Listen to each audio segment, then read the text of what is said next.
Well, it's the same band. It's just the first time we were in the studio together. I've been on stage with Billy Gibbons. John Tibbin I've known for years, the singer, and who else? The drummers on the last album. That's Fired Up. This one's called Friendly Town. And we put everybody in the studio, cut all the tracks in one day, I think. I assume that the last time it was a result of the pandemic of your not being able to be in person. It was. And I think I said on the album, I said, when, what's her name, Beth sang in the background, all I said do is walk through the backyard. She didn't have to get COVID or anything. She just walked through the backyard and sung on the mic. The good news is she lives next door to John Tibbin. Do what? You're such a studio guy. I associate you so much with your studio work. Nobody had to overdub or throw or phone their part in this album. It was all done live. Even the overdubs were done live in the studio. Though, that experience of doing that remotely, how big of an impact did that have on the album? Right. Well, it would have.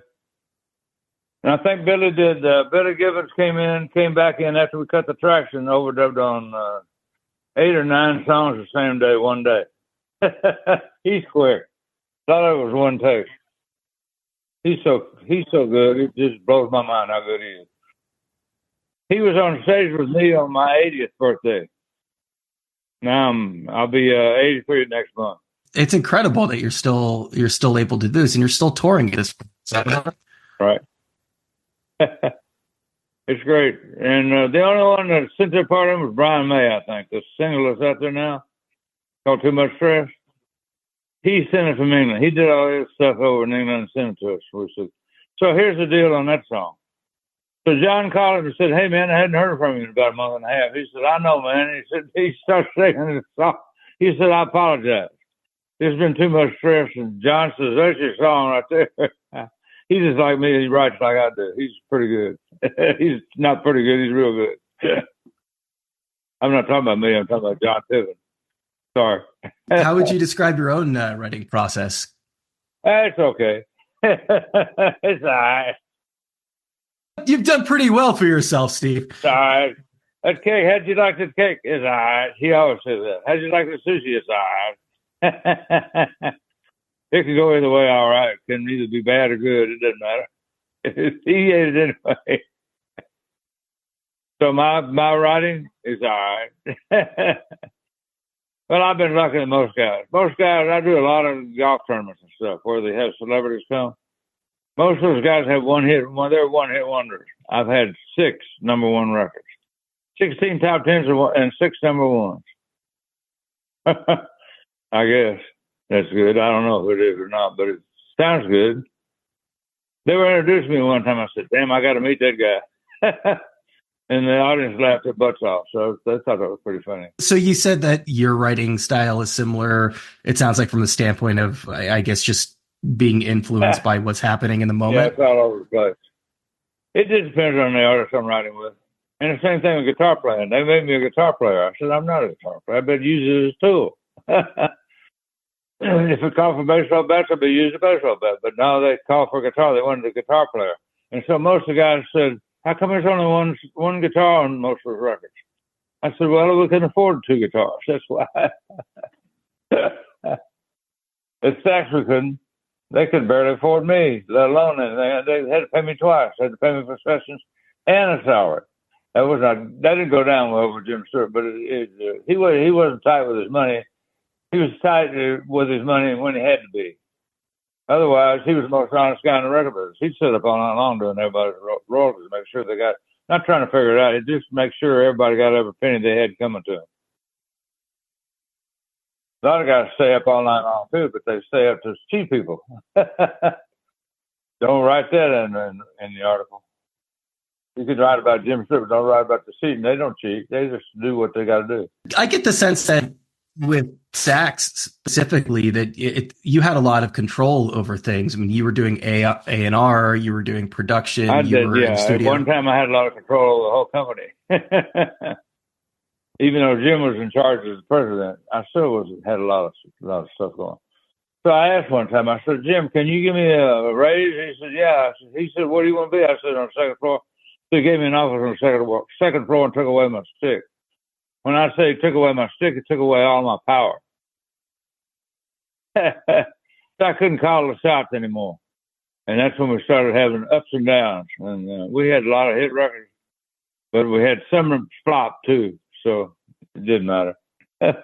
What was your role of A&R like during that time? Like, what did you actually do? Did you seek out the artists? Well, that's a good question. I didn't turn down anybody good. Let's put it that way. A&R, that's hard to say. Otis maybe, and who else? And I called Jim down. I said, Jim, I knew I'd get fired if he didn't come down and have the control room. I said, Jim. He said, Steve, what do you need? I said, I need you to come down and hear this guy sing. He said, I can't do that. I said, you can. Just stop whatever you're doing and come down here and hear this guy sing. Okay. You know what we're doing the rest of the afternoon? Cutting These Arms Are Mine. And then the next morning they were cutting the B-side for these. Hey, Baby, I think was the B-side. Excuse me. How did you and Otis cross paths initially? That way. I heard him for the first time. I stopped and I said, I gotta let Jim hear this. He said, what, you don't like it? I said, I love it. I just want Jim to hear it. He's the only singer I know ever in history to make my hair stand up on my arm. Nobody ever did that, but Otis did. And the two of you were writing partners for a while. Did I what? I'm sorry. You did a lot of co-writing with him as well. Oh yeah. Love Man and what else did I co-write? Pa. Sad song. I've been singing these sad songs. Oh, sad and Dock of the Bay, of course. So if you see, I'll tell everybody this: if you see Redding Cropper on any record, you're gonna find out it's all about him. It's pretty easy. He's a big guy, and very streetwise. He was easy to write about.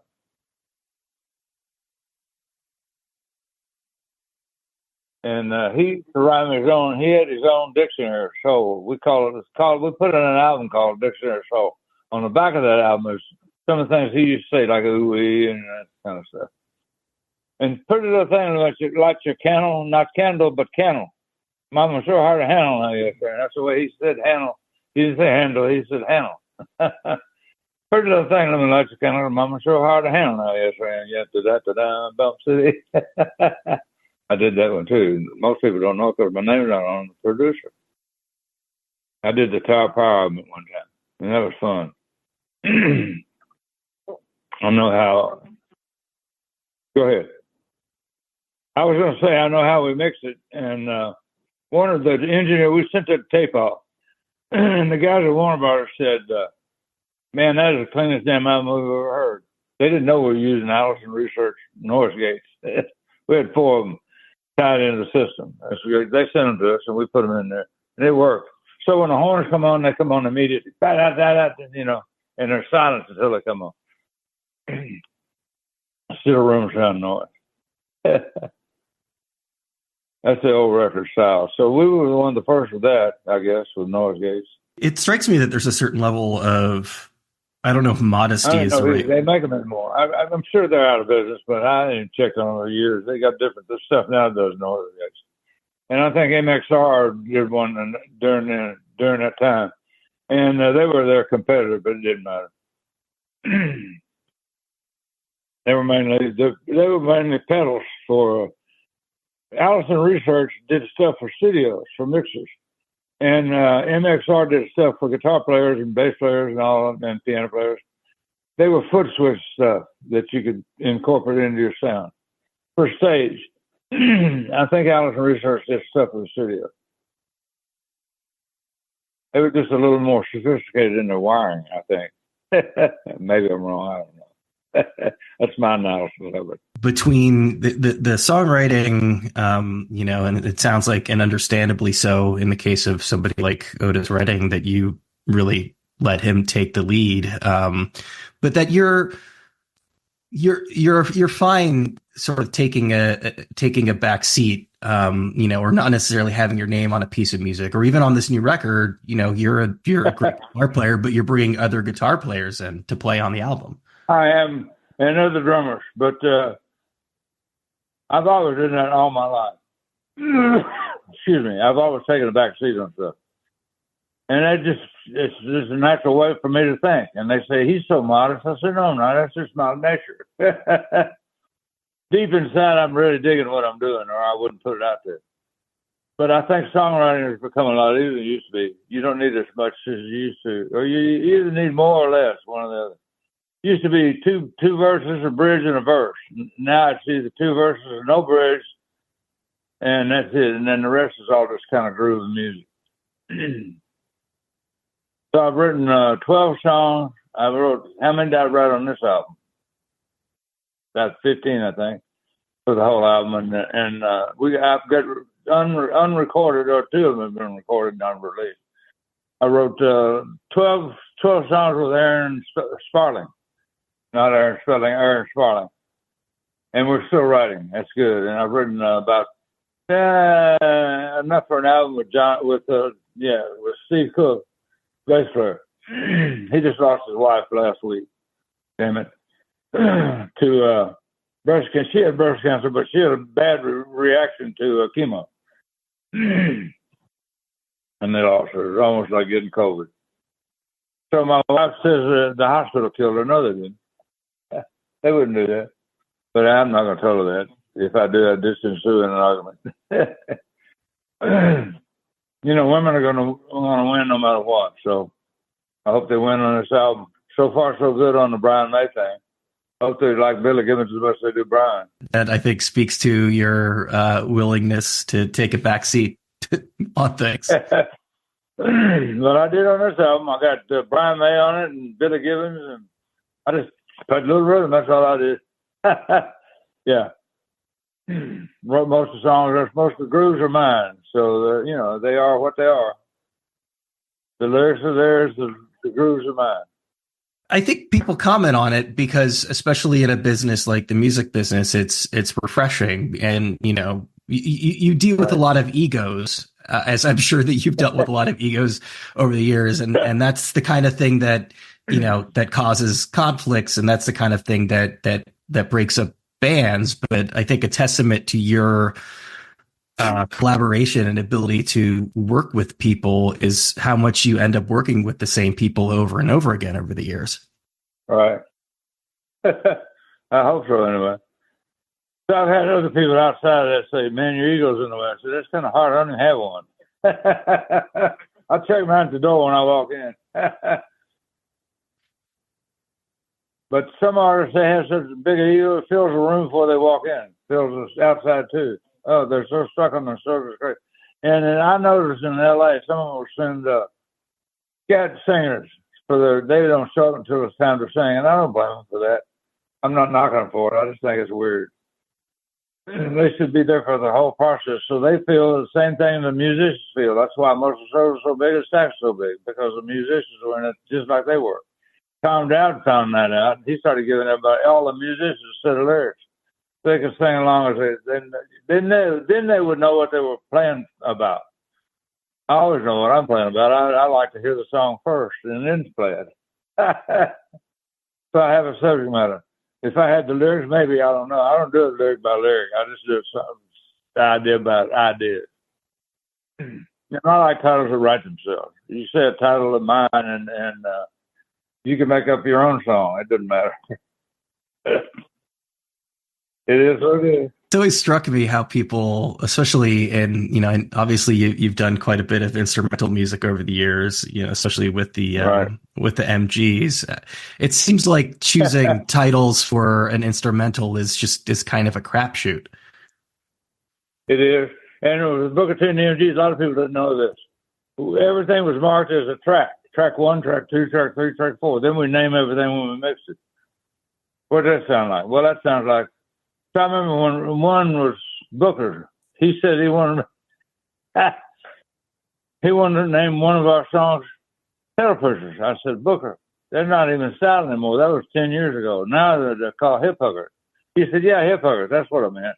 I said, good. Can I spell it? He said, I don't care. He said, yeah, that's fine. Same thing with Marquise. So I spelled hip-hug-her. Hip hug her. Hip her. Anyway, you know why they designed them in the first place? Keep girls from kissing their jeans or there's slacks in the chain of this bicycle. So they were either tied at the bottom or cut off at the bottom, one or the other. And that's why they call them pedal pushers. I did not know that. Aha. Yeah, there's a design to everything, basically, I think. You're a big fan of wordplay as well. It sounds like you made two what are basically puns right there. Right. Well, they talk about this AI stuff, artificial intelligence. I said, good. Why don't you make me a phone that'll work? My other ones, my flip phones didn't work either.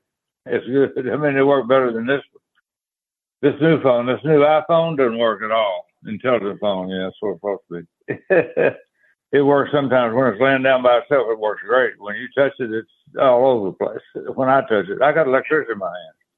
So I don't know. Maybe that's from playing too much guitar. I don't know. I just play at night. I played all day long, and then a little at night too, but not on stage. When people discuss, and I suspect maybe this is a conversation that you've had as you're talking about AI, people discuss what this is going to mean for creativity moving forward, if these machines are making music. But it sounds like you don't think that's going to be much of a problem, since they can't figure out how to get simple things right. So my son came to me a few months ago. This is how I found out about it. He said, Dad, can I borrow your buzzer? I said, buzzer? I don't even have a buzzer. He said, yeah, you do. You know that thing you shave with. I said, you talking about my shaver? Yeah. You call that a buzzer? He said, well, everybody does. I said, what if they need a buzzer? Somebody hands them a shaver. That's not what I'm looking for. I'm looking for a buzzer. I need a buzzer. Okay. It's funny to me. We spent 200 years trying to perfect the English language. And then we got to perfect it, and they want to change it all. Okay. Whatever you want to do. Songs are the same way. I said, why do you call that song that? Well, they would know it was a real song if we didn't change it to that. They'll sing I love you 500 times. They won't call a song I love you. They call it the Great Pinstrokes. Oh, really? Okay. And I found out also in Poland. I said, how come you don't have pictures of the Blues Brothers? Well, they think it was a fake band if we had pictures of the Blues Brothers. So we made they did two photos of cops. Instead of the Blues Brothers hats, they had the captain's hats, whatever they call them, with the bill and all that stuff. They didn't even look like the Blues Brothers. Well, if we did the Blues Brothers, they wouldn't take us fake. Oh, okay. I believe you. Well, so on the way to the airport the next morning, they said, Steve. I said, yeah. He said, we learned the hard way. I said, I tried to tell you. They changed the venue and everything. They went from 12,000 to about 3,000 people. They had more than that outside. More than 3 outside. Anyway, that happened in Tunisia, too. They had 3,000 inside, 5,000 outside. Holy mackerel. So the promoter said, we're going to bring you back. I said, yeah, I guess so. You want to make that money, don't you? If you listen to me first time now. So they don't know, the fans do not know about the Blues Brothers until we show up. And when we show up, and if the guy says we haven't sold any tickets to your concert, I said, good, take Louie and I to the nearest radio station. And we fill it every time. They just want to know that we're the real guys and not some phony band. They had 25 worldwide at one time, 25 Blues Brothers. So hopefully they won't have that with this album. They didn't on the last one, so they don't with this one either. But the problem was they never saw the band, Booker T or the Blues Brothers. First, they did with the Blues Brothers. But they had some fakes out there, a lot of them. Well, with Booker, there was no problem with Booker. But with the band, there was a problem with the having fakes because we weren't on the album until way later. I think the Green Onions album, all they did was take a picture of a bin of green onions. And the guy, what's his name? Mark Halberg, what is his name? The famous photographer. Took my picture yesterday. He had some green onions in the hat and my guitar. Okay. I told my wife, I said, we may need to get a headshot out of this one. We had one in the last one. I still look the same, basically. It's the music, though. At the end of the day, that well, at the end of the day, it is the music. I agree with you. It either feels good or doesn't. And I tell everybody on a live show, I said, either your butt is wiggling on the second bar or you're already dead. If your butt ain't wiggling by the second bar, you're already dead. That's what I tell. That always brings a little laugh. You alluded to this a little bit, but the evolution of language and music is similar in that music is obviously always changing. And one of the things that's really impressed me with your career over the decades is that you change with the times, and you know you've never really stayed still. Well, it's not a good politician. If you're not in touch with the audience, you're not in touch with anything. So, Duck, you say keep in touch with yourself. Duck Dunn, I always give him credit for something. Keep in touch with yourself. I love that. Now you got to keep in touch with the audience if you want to play. Well, I do. I said, I know you do. Otherwise, I wouldn't say anything. He was something else. So it is what it is. It's going to be what it's going to be. You grew up with him. I mean, you knew him for a long time. Yeah, Duck and I were together from the 6th grade on. I think we met on a softball field before the bell rang in the morning. Yeah. So the guys that showed up early used to play softball, and Duck was one of the guys. He was a transfer. I was too, basically, to this one school. And he came from South Memphis. I came from East Memphis, or North Memphis. I was at Greenwood for half a year and Sherwood for half a year in the 4th grade. I spent, half of my 4th grade at Greenwood and half in Sherwood. And that's where I met Duck in the 6th grade. I'd already been there a couple of years. I assume the two of you must have had a really profound impact on each other's musical styles. Well, here's what I thought. I thought we could read each other's mind, and we were pretty good at that. I never looked at Duck. I could hear him, feel him. That's the only thing I miss nowadays. The bass player is good. They play the right notes a lot of times, but they don't kick me in the butt like Al and Duck used to. I never turned and looked at Duck, never turned and looked at Al. I said, Duck, why do you turn your back to the audience all the time? He said, I'm not doing that. I'm watching the drummer. I said, I do too, but I would look at Al out of the corner of my eye. They said, how'd you guys play so tight and you didn't have headphones? I said, well, it's pretty simple. When Al came down with his stick on the snare, I would come down with the guitar. Oh. So they don't understand that. People don't. They don't know about the Doppler effect like I do. You had a similar kind of connection with Al as you did with Duck? I did. We could read each other's mind. We knew that. I think that's what made Booker so great. He could read our minds too. And I never looked at Booker when he played, Booker T the MGs. Sometimes maybe, but I doubt it. I never did look at Duck or Al. Not during a song. I didn't have to. What do you attribute that to? Is that just playing together a lot? Is that a lot of practice? Well, I think we were listening to each other. Yes, we could read each other's mind, but we played together. We listened to each other. We listened to what the other guy was playing. That's what they don't do. They don't listen to themselves. So I knew one time in a session, as soon as that sound, they were bragging on their new headphone system. So this is going to be great. Every musician can dial in himself. He wants more of him, and he can bring more of him. He didn't have to yell at the engineer. I said, okay. So I knew something happened. So the producer got on to talk back, and he said, guys, why don't you take a lunch break, and we'll come back and do this afternoon. Okay. So I stayed, and I went in the control room. I said to the engineer, I said, can you put up that last thing we just did? You want to hear that? I said, yeah, I want to hear it. So he put it on, and I went outside, and I listened to each of the headphones. It was more me, more me, more me. Every one of them. I said, I knew there was something wrong with it. The new sound system sucked. The new headphone system, I thought it sucked. Instead of listening to the band, they only listened to themselves. That's why it wasn't grooving. That's why it wasn't locked in. They didn't have a choice with the old way to do it. Would you say there's a parallel as far as songwriting goes, as far as being able to read somebody's mind, and how important is it to actually be in the room with someone? Well, I don't think it's important. I think you need to listen to the other musicians instead of just yourself, and then you play accordingly. You don't worry about how you sound and all that sort of stuff. I mean, if you're out of tune, you're out of tune. And the producer or the engineer is going to tell you you're out of tune to the singer. So you don't think about the tuning. Most guys nowadays, they tune forever and then listen to themselves. to show everybody how good they can play. Who cares how good you can play? Nobody. You play a 40-bar solo with 1,000 notes in it. Nobody gives a crap what you're playing. They won't remember your name. They're going to remember the singer and what the singer was singing. And that's about all they're going to remember. As far as the person that buys the record. It sounds like there's a little bit of frustration as far as not being able to necessarily find that kind of connection that you had with all the members of the MGs. But have you had that connection with anyone else since? I think that's the way I play. I always listen to the band first. And I walk into a session, there'll be the engineer down listening to something, or, push the knobs. I said, shouldn't you go out there, listen to the instrument that you're trying to get? Instead of trying to make the sound happen on the board, why don't you go out there and listen to it to find a mic that works and turn that up, see if that works. And they're not going to do it. They're going to do it their way. Okay, fine. Don't do it my way.